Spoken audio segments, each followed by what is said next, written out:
안녕하세요. 탐색해서 궁금한 걸 알려드리는 탐구몰입니다. 오늘은 방사능 피폭, 그것도 자발적 피폭으로 인해 멀쩡했던 턱이 사라진 남자 에벤 맥버니 바이어스에 대해 이야기하려는데요. 중간중간 자극적인 사진이 있으니 시청에 유의하시길 바랍니다. 지금 바로 시작합니다.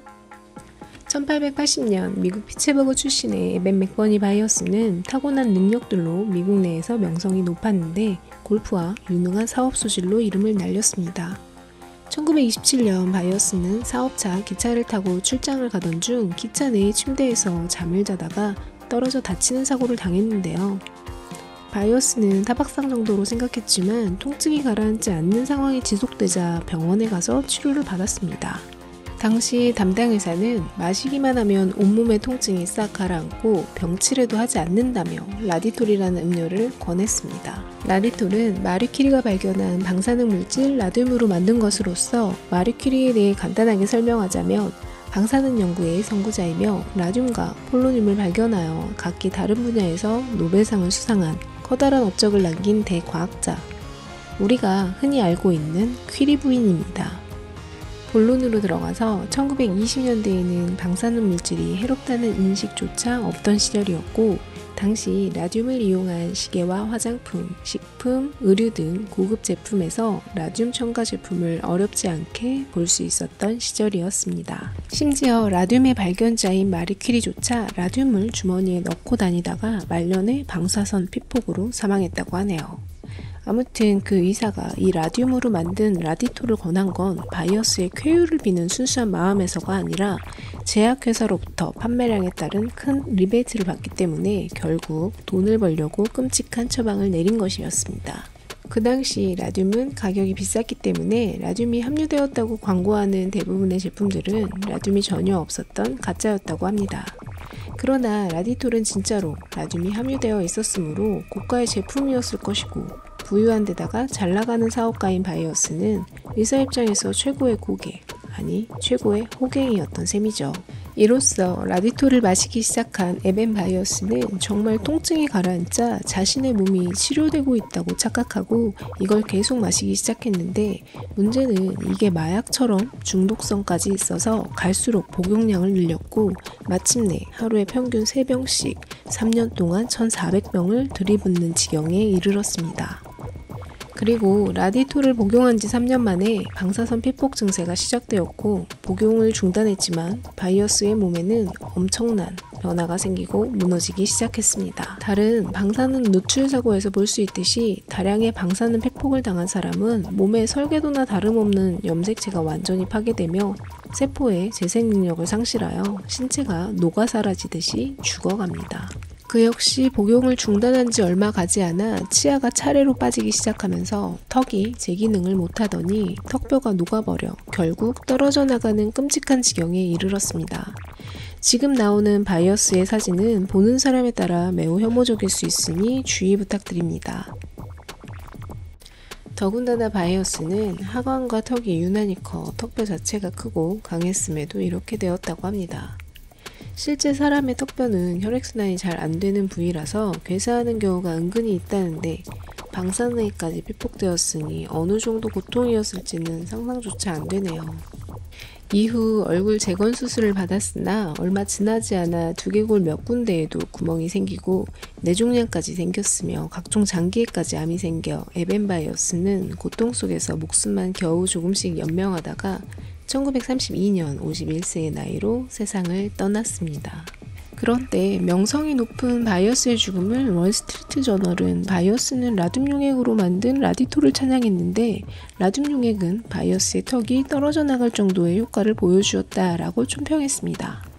조어드로핑이라는 용어는 직역하면 턱이 떨어지다, 너무 좋아 입이 쩍 벌어질 만큼이다 라는 뜻을 가지고 있는데 라듐이 실제로 바이어스에게 탁월한 효과를 주었고 바이어스의 턱도 방사능 때문에 떨어졌기에 이런 표현을 써서 블랙 코미디를 친 것입니다. 하지만 바이어스 명성에 블랙 코미디 소재거리 항목이 생긴 건 무지한 의사로 인해 잘못된 약물 남용과 그로 인한 심각한 부작용으로 어처구니 없이 망가져버린 탓. 사망 이후 그의 시신은 두꺼운 납으로 된 관에 완전 밀봉 처리해서 몇 겹에 콘크리트로 처리되어 매설에 가까운 형태로 묻혔다고 합니다. 3년 동안 라듐 용액에 몸이 절거지다 싶을 정도였으니 바이어스의 몸은 그 자체가 방사능 덩어리라 해도 과언이 아니었기에 정상적으로 매장을 하지 못하는 것은 당연지사였을 듯.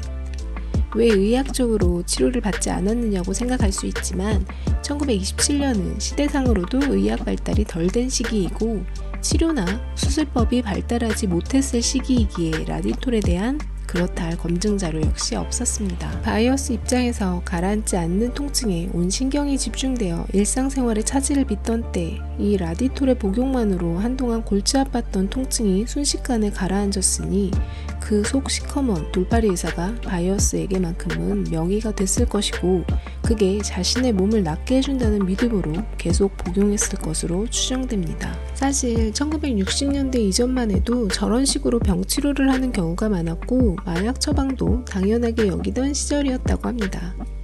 환자들의 입장에서는 오랜 치료보다 당장 몸을 아프지 않게 하려고 바이어스처럼 맹신한 사람들이 당시에는 많았을 것으로 보입니다. 2011년 후쿠시마 원자력 발전소 사건 이후 한국을 포함한 각국의 과학자들이 방사능에 오염된 농수산물에 대한 경고를 괜히 하는 것이 아니기도 합니다. 그는 방사선을 품은 라듐 액체를 3년이나 자기 힘으로 들이켰던 셈이고 몸은 당연히 멀쩡할 수 없었던 것이죠.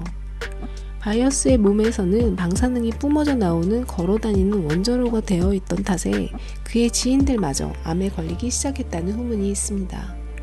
그러나 에벤 바이어스의 잘못된 방사선 약물 남용에 의한 비참한 최후가 전혀 헛된 것은 아니었던 것 같습니다.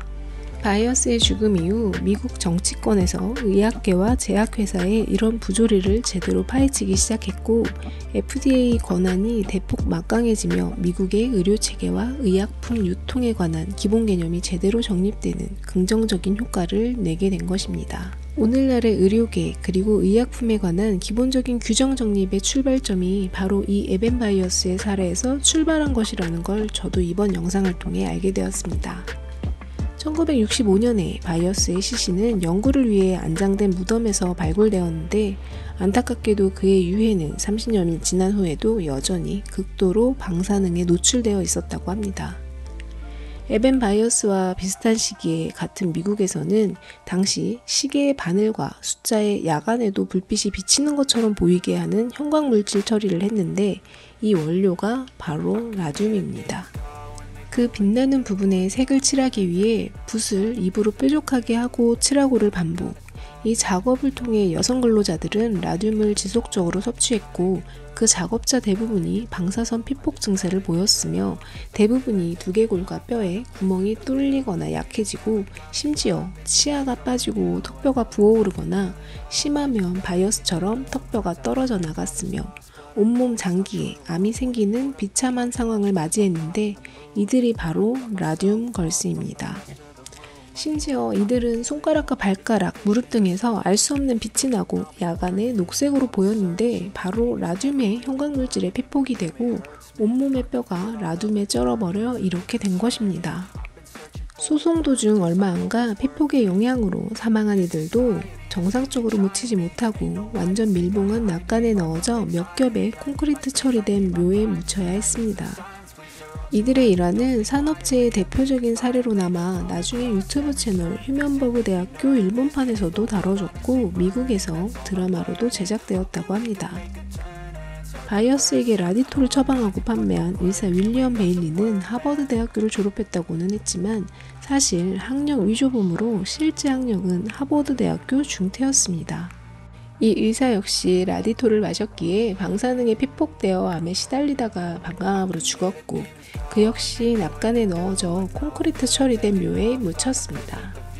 저의 뇌피셜을 살짝 말씀드리자면 만약 기록된 것처럼 바이어스가 정말 치료 목적으로만 라디톨에 의지한 것이라면 블랙 코미디의 소재로 쓰이기에는 너무 가혹하지 않나 싶네요.